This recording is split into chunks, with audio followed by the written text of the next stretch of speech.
Kasus Sambo adalah kasus tentang cinta dan cita-cita.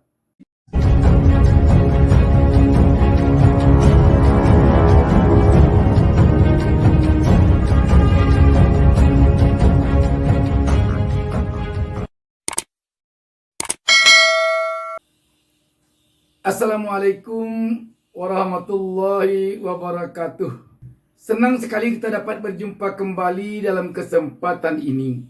Saya doakan kepada Allah Subhanahu wa taala, Tuhan Yang Maha Esa, semoga seluruh pemirsa selalu diberikan keberkahan hidup dan kerukunan rumah tangga. Sahabat BN, perjalanan panjang persidangan kasus Sambo atau kasus meninggalnya dengan sadis dan mengenaskan Brigadir J beberapa waktu lalu yang sekarang sedang bergulir di pengadilan.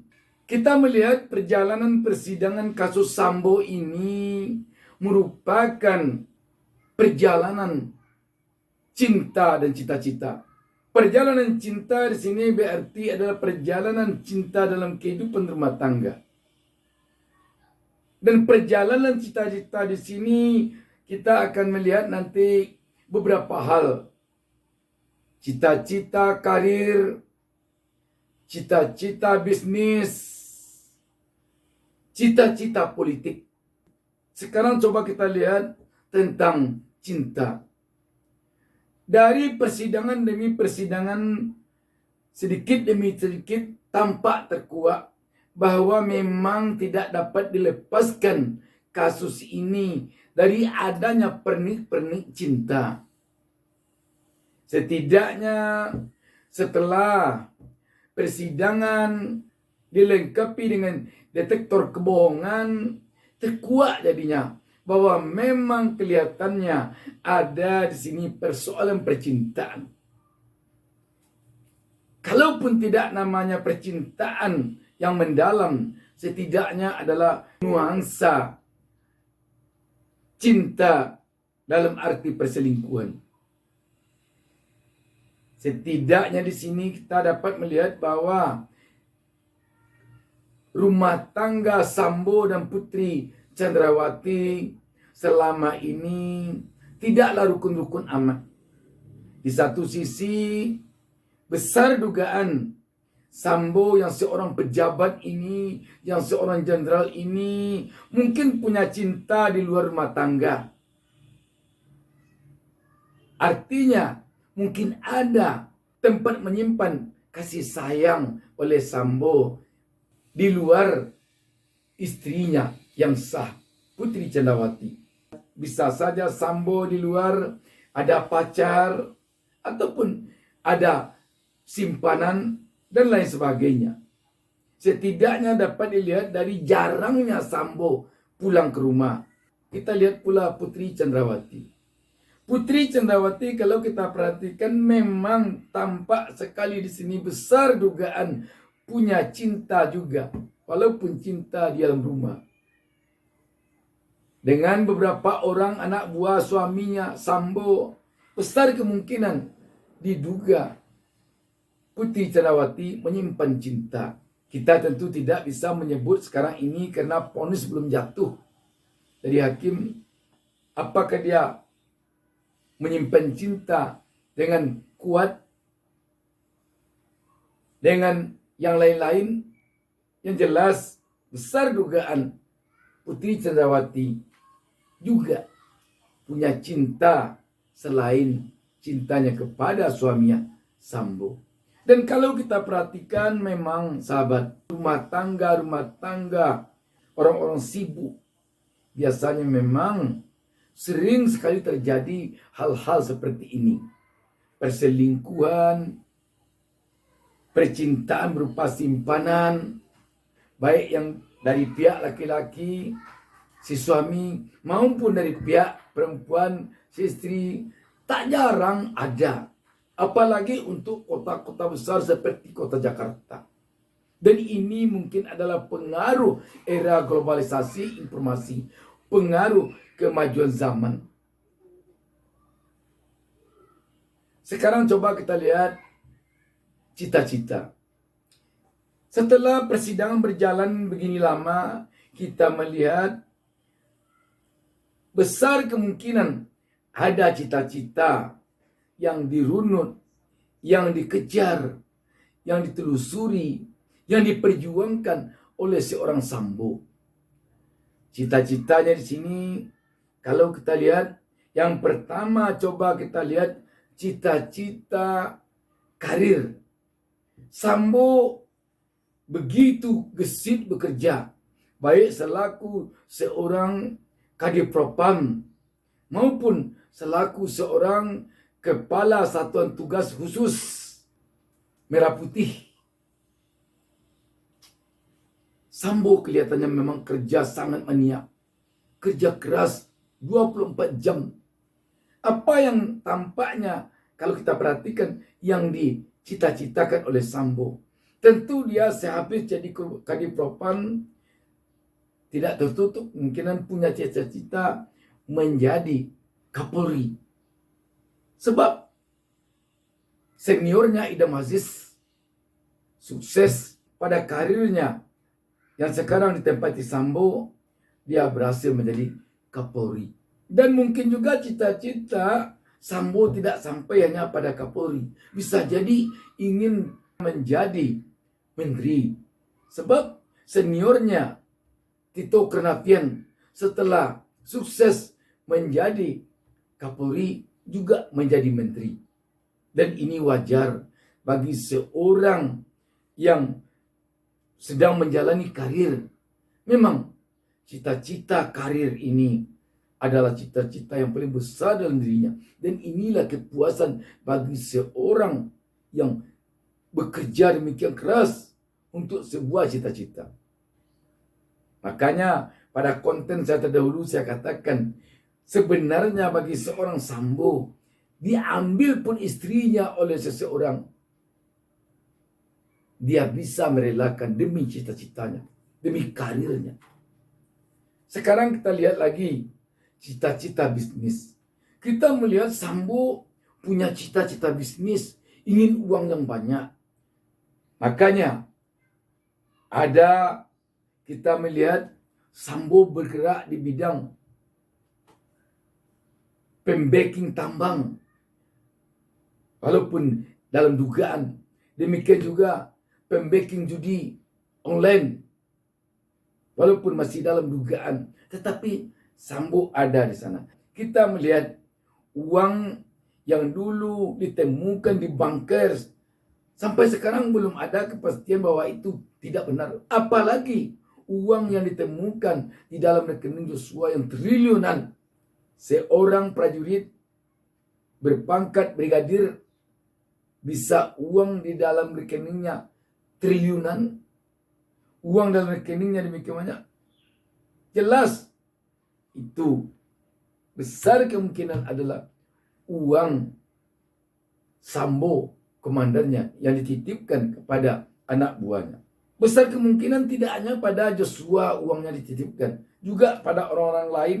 Sebab dari kasus-kasus korupsi yang menimpa para pejabat, kita melihat uang ini memang kebanyakan disimpan oleh para pejabat itu pada orang-orang di sekitarnya yang kemungkinan besar tidak diperkirakan oleh pemeriksa akan disimpan di sana. Seperti disimpan pada pembantu, disimpan pada ajudan, disimpan pada orang-orang yang tidak mungkin yakin pemeriksa akan ada uang di sana, tapi orang kepercayaan dia. Ini adalah sebuah bukti bahwa di dalam cita-cita Sambo ada cita-cita bisnis di samping cita-cita karir tadi. Selanjutnya, cita-cita politik. Cita-cita politik mungkin bukan langsung bagi Sambo untuk dia, tetapi kemungkinan bisa saja ini untuk orang lain, bisa saja orang yang berpengaruh. Tetapi Sambo yang membantu meloloskan cita-cita politik orang yang berpengaruh itu demi cita-cita Sambo pula. So, kalau nanti orang itu berhasil, Sambo akan ditariknya. Bisa jadi menteri, bisa jadi ini, bisa itu. Bisa jadi pejabat penting. Kalau cita-cita politik ini berhasil. Jadi, pada Sambo bukan tidak mungkin. Di samping cita-cita karir, dia sebagai seorang pejabat karir, juga punya cita-cita politik. Sebab uang yang demikian banyak, kalau tidak ada di sana bumbu-bumbu cita-cita politik, mungkin sulit juga diterima akal. Walaupun kita menyebut tadi ada cita-cita bisnis.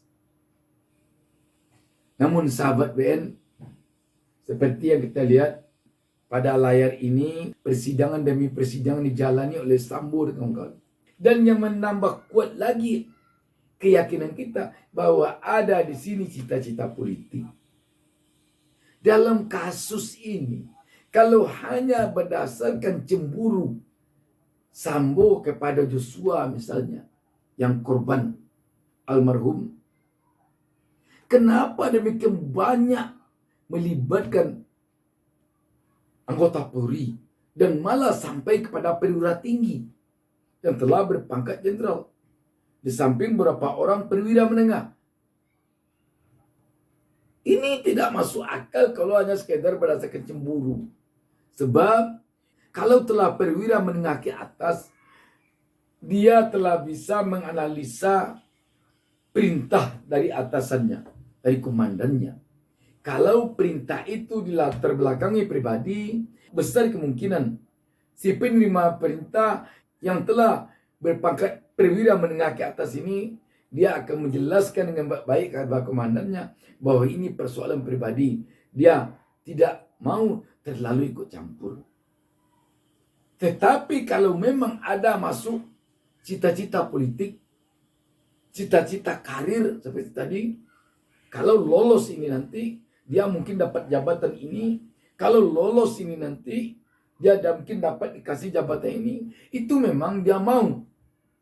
Sebab sekali lagi kita sebutkan di sini, seorang yang telah berjabatan setingkat perwira ke atas, itu baginya dunia ini adalah karir. Dia bisa melakukan apapun demi karir. Jadi kita melihat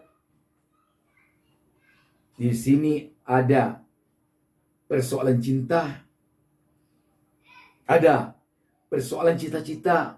Di dalam persoalan cita-cita ini ada cita-cita karir, ada cita-cita bisnis, ada cita-cita politik. Semakin ke akhir persidangan, kita yakin akan semakin menarik kasus ini kita amati. Ibaratkan sebuah telenovela, kasus ini tidak lepas dari cinta dan cita-cita. Kalau ada hanya yang mengatakan tidak ada cinta di sini, sulit akal sehat menerimanya. Tetapi kalau di sini hanya cinta saja, tidak ada cita-cita, sulit juga diterima. Karena itu, kasus Sambo adalah kasus tentang cinta dan cita-cita. Kesepian seorang istri pejabat, kesepian seorang istri pengusaha sukses, kesepian seorang istri yang suaminya sibuk kian kemari. Dia ada kalanya mencari cinta secara diam-diam. Kalau bagi Putri Cendrawati untuk mencari cinta di luar rumah mungkin agak kesulitan, sebab suaminya seorang polisi, seorang anggota Polri. Makanya dia, kebanyakan orang-orang seperti Putri Cendrawati mencari cinta di dalam rumah terhadap orang-orang yang ada sekitarnya. Bisa jadi anak buah atau bawahan, bisa jadi juga teman dari suaminya sendiri. Tetapi kalau suami yang sibuk karena karir bisnis, ya tidak tertutup kemungkinan dia akan mencari cinta di luar rumah. Ketika suaminya pergi lama-lama keluar kota atau keluar negeri, ataupun sibuk di kantor. Demikian juga si suami. Si suami memang apakah dia seorang pejabat, apakah seorang pengusaha, baginya cinta bisa didapatkan di mana saja. Demikian, terima kasih. Wassalamualaikum warahmatullahi wabarakatuh. Jangan lupa subscribe. Jangan lupa subscribe.